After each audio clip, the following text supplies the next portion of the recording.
was obsessed with his cousin, telling his mother that she was the love of his life. He claimed the two were having a secret affair, but when she ended things, he decided that if he couldn't have her, nobody could. This is Aaron Lawson, and he is currently sitting on death row in Ohio for the quadruple murder of Stacy Holston, Devin Holston, Tammy McGuire, and Donald McGuire. This all happened in Pedro, Ohio on October 11th, 2017. That morning started like any other morning for Stacy Holston. Her husband, Todd, left for work around 4:30, and then around 8:30, she got her 8-year-old son, Devin, on the school bus. Afterwards, she planned to just tend to her 2-year-old son until her family returned. However, she would be ambushed by her cousin, Aaron Lawson. He had broken into the home and was hiding in a back room, and when Stacy entered that room, he would shoot her 3 times. After Aaron took Stacy's life, he would do something so horrific.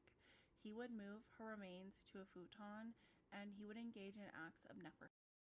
When he was done, he decided to spend the day with Stacy's 2-year-old son, feeding him, changing his diaper, just hanging out inside of her home while she was in the next room. He then took Stacy's phone and called Devin's school. That day, Stacy had planned for Devin to ride the bus home to his grandparents' house. Aaron knew this, so he decided to call the school on Stacy's phone, pretend to be her husband Todd, and tell them that Devin actually needed to come home on his normal bus that day. Devin returned home. Aaron told him that he had brought his PlayStation over. It was behind the dresser in his bedroom. Devin, being 8 years old, was excited. He went to find the PlayStation. He was looking behind his dresser when Aaron snuck up behind him and shot him. He then covered his body in dirty clothes. While this all was happening, Stacy's husband Todd, who was at work, had a feeling something was wrong because he hadn't heard from Stacy all day.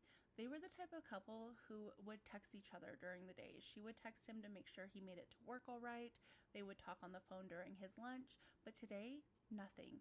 He hadn't heard from her all day. He was so worried, in fact, he ended up calling his mother-in-law, Tammy, to go check on Stacy. She didn't live far, and he just knew something was wrong. So Tammy goes to their house, but when she gets there, the doors are locked. She can't get in. So she calls Todd and says, "Hey, I can't get in. What should I do?"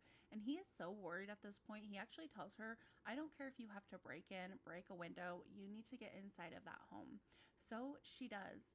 And he's still on the phone with her. This is when he hears her yell and a loud noise and then nothing. At this point, Todd is freaking out. He's on his way home,